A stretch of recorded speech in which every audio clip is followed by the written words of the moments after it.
Lowe's Angels shimmered like a restless jewel under the late afternoon haze, but Blake Shelton wasn't looking at its gleam with awe today. From where he stood on the balcony of the mansion he shared with Gwen Stefani, the city pulsed below him, traffic rumbling, people rushing, sirens flickering like fireflies that lost their way. It was everything he used to find exciting about LA, but now it all buzzed in his ears like a swarm he couldn't swat away. Behind him, Gwen's voice floated out of the kitchen window. "Blake, stop brooding out there like a moody cowboy. Come taste this." He smirked. Even when she sounded stressed, she was sunshine to him. But he could hear it in her voice, faint, quiet, tucked between the syllables. The sparkle she wore so effortlessly was dimming, just like his patience with the concrete world around them. Blake stepped inside, where Gwen stood at the marble counter, stirring something bright pink and chaotic-looking. "What in the world is that?" Blake asked. "Stress smoothie," she said with dramatic flair. "Papaya, chia, dragon fruit, and pure existential dread." He laughed, but the laugh wasn't long. Gwen saw it. She always saw it. She turned down the volume on the music playing, some demo track she'd been working on, and looked at him seriously. "Okay, tell me what's eating you."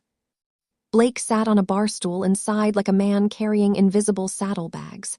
"Gwen, I'm tired. Not like normal tired. I'm tired of this, all of it."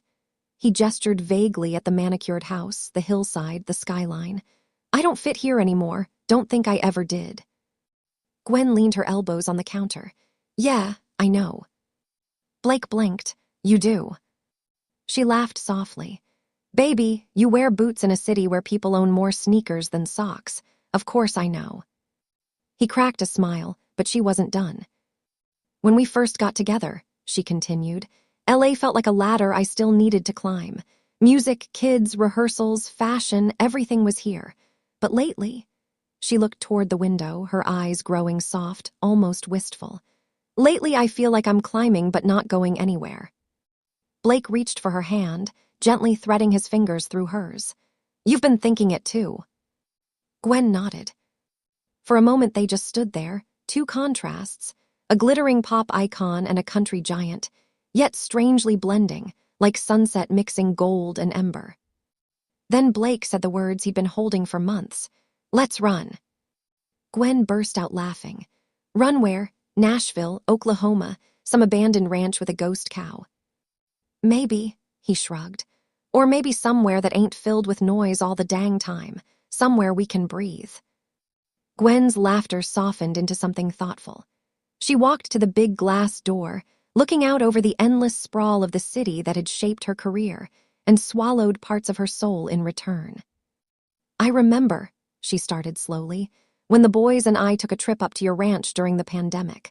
The way Kingston found quiet for the first time. The way Zuma kept trying to fish even though he was terrible, and Apollo feeding the chickens like he was their king." She smiled at the memory. "I didn't realize how peaceful that life was until we came back here and everything felt 10 times louder." Blake moved behind her and wrapped his arms around her waist. "Gwen, we can build whatever life we want. A ranch for your boys, a studio for you, a porch for me. Heck, maybe a giant neon sign that says no paparazzi past this fence." She giggled. "You'd actually build that?" "I'd build 10 of them." The idea wasn't new to either of them, but saying it, finally saying it, felt like unlocking a door they'd both been afraid to touch. Gwen turned around in his arms. "What if we really do it? What if we leave LA? Not forever, but for now. What if we go somewhere nobody expects us to be?" Blake raised an eyebrow. "Like where?" Gwen grinned mischievously. "Montana." "Montana," he echoed. "You, in Montana, Gwen Stefani in sequins stepping through cattle pasture." She slapped his arm. "Excuse you, I can wear sequins anywhere, and maybe I want a horse." "A horse," Blake repeated, amused. "Maybe 2 horses," Gwen said with growing excitement. "One for me and one for you." Blake's chest warmed. She was serious. She was glowing again, the good glow, not the red carpet kind.